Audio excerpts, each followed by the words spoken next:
Muy buenas noches, Sergio. Aquí en el contexto de Sendero, el espacio de vivero de industrias creativas y culturales, un eje urbano con sede en Barrio Escalante. Conversábamos antes de comenzar que siempre un espacio cultural es un espacio de convergencia, de consenso, donde se vive otro espíritu.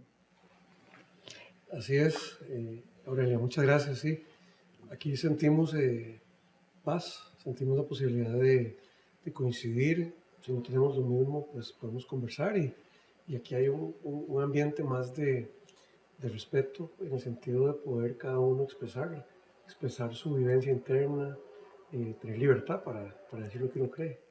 Claro, entonces por eso es que nosotros aquí en Sendero tenemos esta iniciativa de entrevistar a los candidatos a la presidencia para el periodo 2022-2026 con el tema relevante de la cultura. En ese sentido yo pienso que se ha tal vez desperdiciado o tal vez subestimado el potencial de las reuniones de las colectividades en torno a las manifestaciones y las creaciones y actividades culturales. Yo creo igual que usted, yo creo que muchas veces se pregunta a la gente que está metida en la parte artística, cultural, cuál es el rol del Ministerio de Cultura de Costa Rica, por ejemplo. ¿Verdad? Tenemos muchos colectivos, como usted indica, de distinta índole y gente con diferentes deseos de hacer cosas, pero ha faltado un apoyo para mí muy serio del gobierno de la República. Un país que tiene representación, y lo digo como exdiplomático de carrera, representación en más de 70 países. Cuesta ver cuál es digamos, ese legado que podemos los costarricenses también trascender en fronteras de aquí. Podemos salir del país, regresar al país, podemos traer vivencias del mundo. Costa Rica es un país único, pero la cultura trasciende fronteras y trasciende también vivencias culturales. Hablemos un poco de cuál fue el humus cultural de Sergio desde la infancia. ¿Por qué, por ejemplo, sus padres decidieron matricularlo en un colegio francés? Bueno, yo estoy seguro de que mis padres, eh, vamos a ver, como cualquier papá y mamá de niños a los que aman, pues les buscan la mejor opción de educación posible en la zona. Yo tengo la suerte, la buenaventura de vivir en San Rafael de Montes de Oca, por ahí del Cristo de Sabanilla, donde en aquel momento estaba en boga en la organización del Prado la posibilidad de matricularse en el Liceo Franco Costarricense. Se vendía aquel proyecto en aquel momento como una combinación del Ministerio de Educación Pública con la Embajada de Francia. Y nosotros, mis hermanos y yo, somos tres, pudimos iniciar en el colegio, el Liceo Franco Costarricense, desde el preescolar y era una opción educativa que podía pagarse en aquel momento comparado con otros colegios privados. Recuerdo 33,000 colones cada uno en la primaria. Recuerdo yo ese cheque que mi papá hacía. Se pagaba, no había Simpe Móvil. Y fue algo lindísimo porque no solamente nos encontramos con un segundo idioma desde el preescolar, cantábamos en francés a los 4 años, a los 5 años, y desde muy temprano empezamos a inspirar la educación en Concepción de Tres Ríos con la historia de Francia y con la historia de Europa. Y ahí es donde viene pues mi primer contacto con la música, por ejemplo. Yo pedí de Navidad a los 7 años una organeta y llegué a tocar órgano en bares en Costa Rica, en clubes privados. Me pagaban en el año 92 5,000 colones en la noche. Y fui alguien que aprendí a vivir lo que los artistas, por supuesto que yo fui solamente una expresión, digamos, de un muchacho que le gustaba la música. Sí, entonces tuve la oportunidad de vivir lo que los artistas viven. Yo siempre he dicho que el mejor reconocimiento para un artista no es el dinero, es la satisfacción personal de agradar a los demás, de hacer felices a los otros y de reconocer que lo que está haciendo tiene un sentido. Alguien me decía a mí, Sergio, te pagan muy poquito por esas 3 horas de música. Yo decía, yo me basto con la gente bailando y con la gente disfrutando. Entonces yo tenía eso desde la adolescencia temprana y estoy seguro que el paso por el Liceo Franco Costarricense, los 14 años que estuve ahí, marcaron mi vida para siempre, ¿verdad? A lo que soy hoy también. Sergio, ese niño y joven que practicó un instrumento musical, en su caso la organeta, le permitió experimentar la influencia en su formación humana de las artes, ¿verdad? En el cerebro, se dice, ya los neurólogos han confirmado la importancia de la práctica, de alguna práctica artística, incluso como beneficio para las matemáticas, para la concentración, para la atención, para la plasticidad del cerebro. Y luego tocó un tema bastante sensible, que es, hay un prejuicio social que dice que los artistas basta la satisfacción para espiritual, pero sin embargo son seres humanos, son trabajadores que requieren una remuneración justa, ¿verdad? Claro. Y eso ha sido un prejuicio que viven los trabajadores en general de las Del artes. arte, así es. Yo creo que lo que ha pasado es que tal vez mucha gente que ha llegado a cargos públicos de decisión están lejos de ser artistas, están lejos de haber pasado por la parte del arte. Cualquier manifestación, yo pienso mucho en los escultores, por ejemplo, la gente que talla la piedra, talla madera, que hacen todo lo que son estas cosas tan bellas que nos encontramos muchas veces en las playas, en lugares, ¿verdad? La gente que hace acuarelas, que pinta, la gente que trata de expresarse en un mural, en un tema, la gente que canta, que trata de cantar, que trata de tocar un instrumento.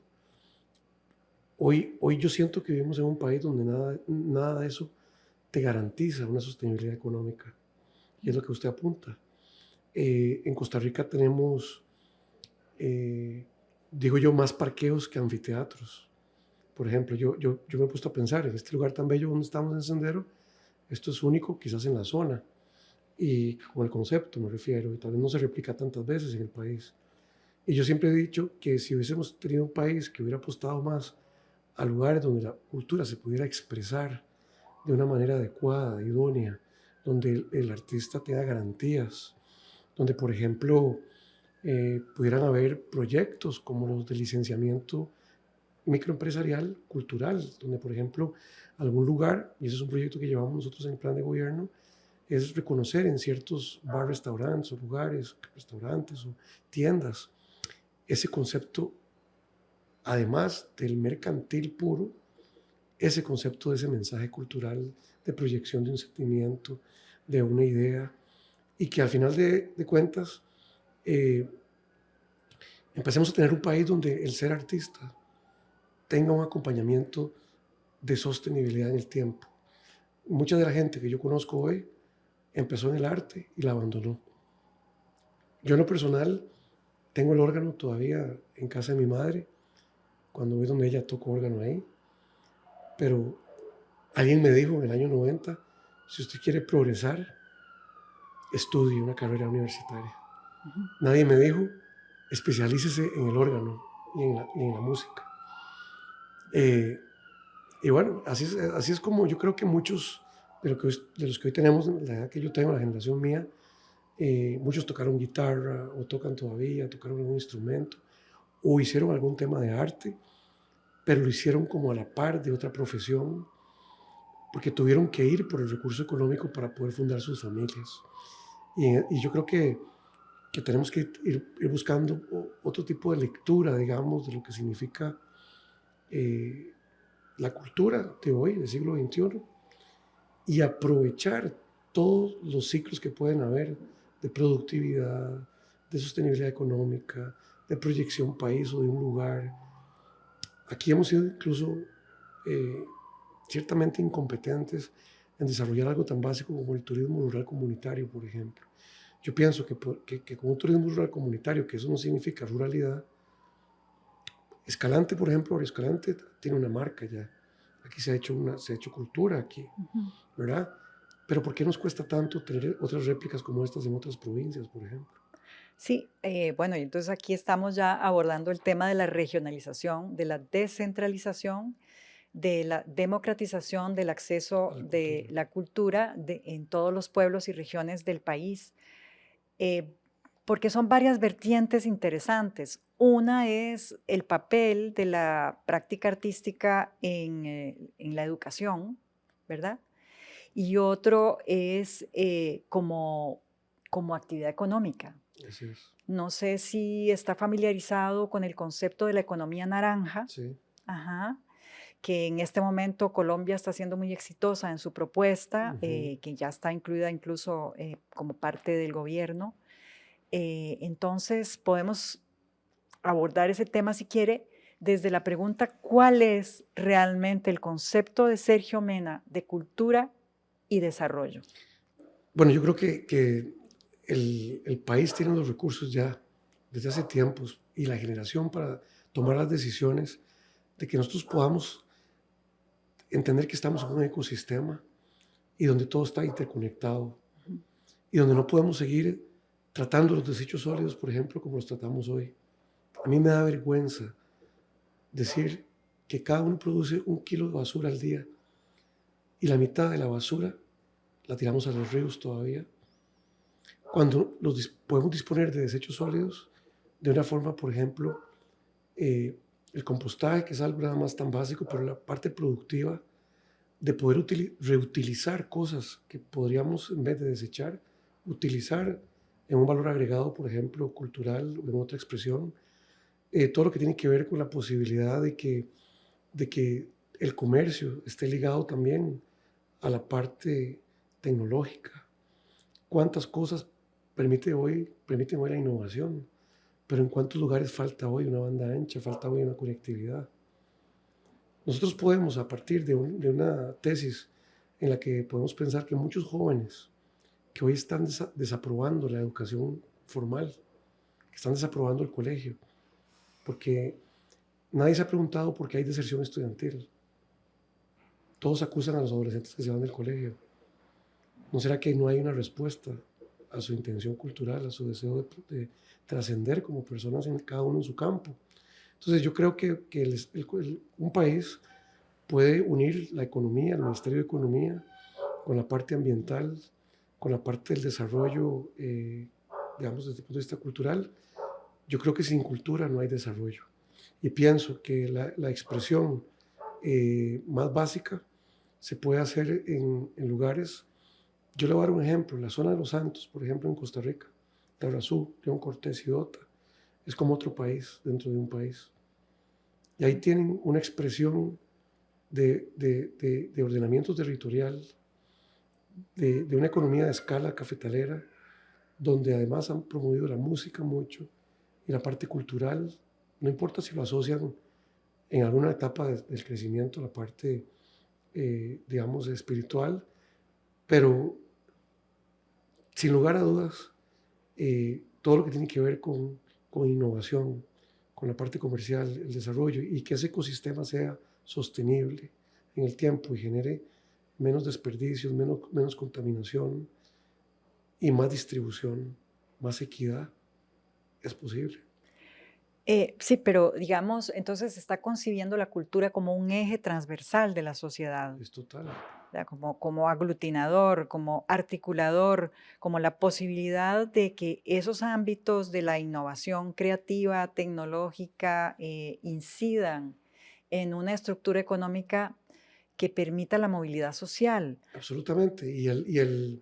Por eso le decía que antes de un país poderse abanderar con la economía naranja, tiene que tener los elementos para poderla ejecutar. O sea, yo no puedo venir aquí como un político tradicional, digamos, a hablar de un tema tan sensible o tan importante si los recursos del Estado costarricense no se orientan para ese tipo de esquema, ¿verdad? Yo creo que la cultura, el medio ambiente o la parte de sostenibilidad ambiental son ejes transversales de cualquier propuesta, digamos, Ujú, de gobierno del siglo XXI, entendido el gobierno del siglo XXI como un gobierno globalizado, interconectado. ujú. Volviendo a un pequeño cuestionario que le enviamos anteriormente, usted menciona su personaje favorito en la historia.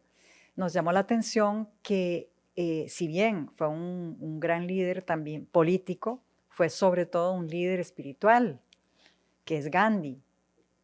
¿Por qué? Yo creo que Gandhi, por lo menos a mí, me inspiró desde el momento que conocí la historia, ¿verdad? Lo que vivía Sudáfrica en ese momento, las dificultades tan grandes de separación, digamos, todo La lo que... India. Sí, pero Sudáfrica, Ajá. digamos, también sufrió mucho, primero. En India había todos los reflejos de las zonas de ese momento, donde todo era un tema de sectarizar la sociedad. Ujú.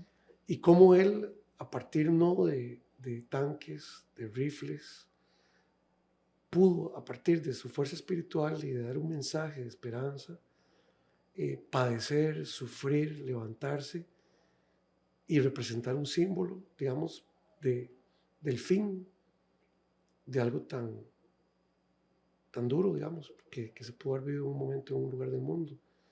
Eh, en todos las materias de INCAE, yo tuve la posibilidad de estar ahí, se habla de Gandhi. Se habla de Gandhi en la Sorbonne Université en Francia, en la Universidad de Costa Rica también. Y bueno, lo tengo como un reflejo, tal vez porque soy político y probablemente tengo algunos que admiro de la edad contemporánea, pero me fundo más en él. Si tiene tan clarísimo a Gandhi, ¿verdad?, que propiciaba la paz entre los pueblos y la paz como solución, entonces, eh, ¿por qué Sergio Mena y el partido Nueva Nueva generación. Generación tiene una, digamos, postura tan beligerante en relación con la migración, que son los hermanos nicaragüenses? Eh, es que yo quisiera conocer cuál es la postura beligerante. ¿Cuál es? Bueno, que tiene una política más cerrada en relación con la migración nicaragüense. Bueno, me parece que eso es información mal, mal comunicada. Yo me dedico como abogado migratorio hace más de 17 años. Sí. Le he otorgado permisos de trabajo a través de trámites muy costosos de inmigración a decenas y decenas de mujeres y hombres nicaragüenses, haitianos, colombianos, estudiantes. eh, Bueno, pero entonces hablemos por qué tenemos en este momento en el mundo, lo conversábamos ahora con el equipo de producción, esa problemática de incomunicación tan enrevesada y tan, digamos, incierta, merced a las redes sociales. Es decir, que yo, se diseminan informaciones que no son verdad. lo que pasa es que lamentablemente la política es el arte de servir a los demás. Y cuando usted representa un atentado para cierto sistema, atentado en el sentido de que usted puede llegar a cambiar el status quo de ciertas cosas que están ocurriendo, usted las puede llamar la corrupción, puede llamar la desigualdad social. Vas a tener gente que te va a apoyar, pero gente que va a estar en contra tuya. Ujú. Y no hay nada más fácil que escuchar yo a Aurelia un día diciendo un discurso y tomarle y sacarle de contexto una frase que dijo y poder pagarle un montón de plata a una red social para que se disemine por todo el internet y después Sergio es una persona xenófoba. Ujú. Cuando yo tengo hijas nacidas en Trinidad y Tobago, sobrinos nicaragüenses y colombianos, y no sé si le queda claro, yo tengo una oficina en Pavas, trabajo con nicaragüenses desde hace muchos años. Yo lo que he propuesto es una reforma integral migratoria para que los permisos de trabajo se otorguen en una semana, para que no se haga esperar a los extranjeros para estudiar aquí un año. Ya terminaron el curso y no han tenido permiso para estudiar. Aquí vienen a pedir permiso de trabajo y salen 2 años después con el permiso de trabajo, ya los echaron del trabajo anterior. Y aquí los explotan en las fincas, los explotan en la construcción y nadie habla de eso. Yo lo que he dicho es que en un gobierno de Sergio Mena sabremos cuántos hay en el país, cuál es el flujo en las fronteras, cuánto se impacta, sí o no, la seguridad social y la educación pública. Pero el que haya orden no tiene que ver con que haya una posición contra la migración. Entonces, en ese sentido, me permito aclarar eso. Me parece maravilloso que tengamos el espacio para hacerlo, Sergio. Claro, eh, Gracias a que precisamente las herramientas de la cultura nos permiten el respeto y nos permiten la transparencia y nos permiten la formación para hablarlo en un entorno de paz y de entendimiento mutuo, así es, así ¿verdad? es. Eh, sin, Sin el tiene un minuto para contestar. Sin eso. así es, pero además, ¿qué pasa? Por eso yo pienso que el tema de la cultura es relevante en los planes de gobierno. Claro, Es fundamental que las personas accedan en todas las capas sociales a los beneficios de la práctica cultural, no solo como receptores, sino también como actores, totalmente. que se respete a los cultivadores de la cultura, a los practicantes, a los trabajadores de la cultura y se les reconozca, porque usted lo mencionó también, no solo es con un título, porque uno conoce maravillosos artistas que no tienen un título universitario, pero Así son es, maravillosos, pero practican 15 horas al día, así ¿verdad? es. Para ser excelentes. Entonces, un gobierno eventual de ustedes, ¿cómo podría abordar esa diversidad, esa complejidad? Nosotros estamos proponiendo muy decididamente en nuestro plan de gobierno, tenemos bastantes páginas dedicadas a la cultura con muchas propuestas lideradas por mi amigo Lawrence Castro Alfaro, que es un hombre que se ha dedicado a la gestión cultural de la Municipalidad de San José, que es un DJ reconocido en el ámbito musical y una persona que está muy comprometida con el sector artístico. Y creemos que lo que tenemos que hacer es precisamente esa transversalidad que usted habla, que la cultura debe estar presente en todas las instituciones públicas. La política de género debe tener la parte cultural, la política migratoria tiene que tener la parte cultural, la política económica de un país, fiscal, tiene que pensar en los artistas, las cargas sociales de la caja tienen que pensar en los artistas. Entonces, yo creo que no hay un tema de pasaporte aquí, no hay un tema de dónde viene usted. Aquí la expresión cultural artística no trata ese tema, o sea, es simplemente somos seres humanos y a partir de la esencia humana está la potencialidad de un artista. No es porque soy de pasaporte de República Checa o porque soy de Ujú. Irlanda del Norte. De ahí que es importante que, por ejemplo, el tema del flujo migratorio, y yo con la experiencia que tuve de haber sido director de cooperación internacional de este país, si hubiesen oportunidades culturales, artísticas en las fronteras o en los cantones más cercanos a las fronteras, eh, habría mucha más paz social. La cultura y el arte son sinónimos de paz. Así es, ¿verdad? Cómo se ha desperdiciado y subestimado en Así las es. políticas, Públicas. sí, ese recurso. No se entiende muchas veces y entonces no se plantea.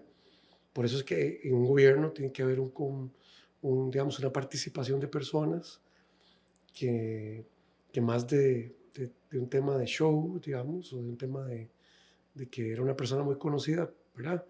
Más que todo de cuál es la política que va a llevar y el contenido, digamos, que va a ir a tratar de transmitir. Porque también hay un tema aquí de fondo. En Costa Rica vivimos en una etapa de poca legitimación de quien habla, Ujú. ¿verdad? Digamos, yo te escucho a vos y yo te respeto cuando hablas, porque estás dedicada a la parte artística o al arte o estás cerca del arte. Pero a veces en Costa Rica tenemos gente dirigiendo ciertos temas para los que no están preparados o no son representantes. ¿Cuáles van a ser las prioridades en el campo cultural en caso de un eventual gobierno de nueva generación? Bueno, en primer lugar, yo quisiera que el gobierno tenga un registro cierto, un conocimiento real de todas las potencialidades culturales que tenemos en Costa Rica, en todos los ámbitos. Eh, Habrá una orden al Servicio Exterior de Costa Rica, a todos los embajadores, para que pueda haber un enlace cultural de todas las naciones donde Costa Rica se encuentra, pueda haber oportunidad para que costarricenses se puedan ir a exponer no solo su arte, sino también su vivencia cultural a otros países. Los tratados, yo estoy proponiendo que ya hemos firmado demasiados tratados de libre comercio. ¿Por qué no firmamos tratados de libre transferencia cultural? Eso nunca lo ha hecho Costa Rica. Eso significa ir a Europa a decir, ¿por qué no hacemos un convenio para que las expresiones austriacas, francesas, españolas se combinen con las de Barrio Escalante y pueda haber un intercambio cultural? ¿Por qué no puede haber eso? Nunca se habla de eso. Hoy, quien quiere aprender una danza en la costa, tiene que ser de plata. Hoy, quien quiere aprender un instrumento en Talamanca, tiene que ser de plata. Tocamos ahí el tema importante de cómo financiar esas iniciativas. Yo creo que nosotros podríamos pedirle a cada turista que viene aquí, son 2 billones y más que vienen. Imagínense, Aurelia, que les pidamos $1 a cada uno para el fomento de la cultura de Costa Rica, porque ellos vienen aquí porque les encanta el país, no solo las playas, les encanta la gente y la expresión artística. Yo creería que con $2 millones al año podríamos tener una buena banca para promoción de la cultura. Y esa no es una idea irrealizable ni populista, es una idea. ¿Y cómo descentralizar la cultura para que llegue a todas la Costa Rica profunda y las regiones alejadas? Tenemos que crear consejos de cultura cantonales primero, comités de la cultura municipales. El Código Municipal establece el fomento de la cultura, pero eso no se fomenta realmente. Nos hemos quedado con el Comité de Deportes, mal administrado. Aquí los lugares para esparcimiento no están bien manejados, muchísimo menos lugares para expresar la cultura. Aquí no existe paz en ningún lugar para que los que quieren estar en la calle, que puedan expresarse, lo hagan. Y yo pienso que si nosotros logramos democratizar, trasladando parte del presupuesto de las municipalidades al fomento de la cultura en cada cantón, podríamos atraer para que en muchos de los gimnasios de las escuelas y colegios de este país que están cerrados los fines de semana, puedan darse expresiones culturales ahí. Muchos de los espacios que hoy tenemos cerrados nosotros podrían abrirse para la parte cultural. Y pienso también en muchas de las infraestructuras que existen en Europa, por ejemplo, hace muchos años. Hablo de bulevares culturales, de lugares donde se establece, por ejemplo, este va a ser un kilómetro cultural. Un espectáculo teatral costarricense. Vamos a ver, yo soy de los monólogos, toda la parte de stand-up comedy, eso es lo que yo quiero. Ah, bueno, entonces seguramente Hernán Jiménez. Hernán Jiménez. ¿Un escritor o escritora costarricense? Me gusta Carmen Lira. Chiquitillo le leían los cuentos, o leía los cuentos de mi tía Todavía Panchita. los leo algunas de las cosas que ella escribía en esa época. Pero no se identifica con Tío Conejo, ¿verdad? No. ¿Con cuál? Con Julieta. Claro, todos con Julieta subidos en el árbol para que no venga la muerte por nosotros. Exactamente. ¿Un o una artista costarricense del mundo de la música? Hernán Villegas. Bernal Villegas, entonces usted es rockero. Bueno, en la época de Aquelarre, en aquellos tiempos, a mí me gustaba ir a escucharlos a ellos. Usted sabe que yo en Aquelarre trabajé de camarera. ¿De verdad? Sí, es que yo hice teatro, ¿verdad? Y me hice muy amiga de los dueños de ese momento del primer Aquelarre, que eran españoles. Ah, ok. Y entonces una de las dueñas, Amaya, tuvo un surmenage de agotamiento y yo acababa de terminar una obra de teatro y quedé con la energía nocturna y entonces le ayudé. Eso Aparte que los trabajadores del teatro y de la danza y de la cultura en general a veces teníamos o tenemos que hacer múltiples oficios para, ¿verdad? Para sobrevivir. Eso también es una cosa que hay que cambiar. ¿Un o una artista plástica costarricense? Diana Triana. ¿Un o una cineasta costarricense? Esteban Ramírez. Exactamente. ¿Cuál de las películas más le gustó? Todas. Yo creo que él es una persona de proyección muy grande. Y que además le mete el diente a la identidad costarricense, ¿verdad? Toca temas sensibles que muchas veces no se quieren conversar en familia, pero se hablan en la película. ¿Su prioridad en el ámbito cultural?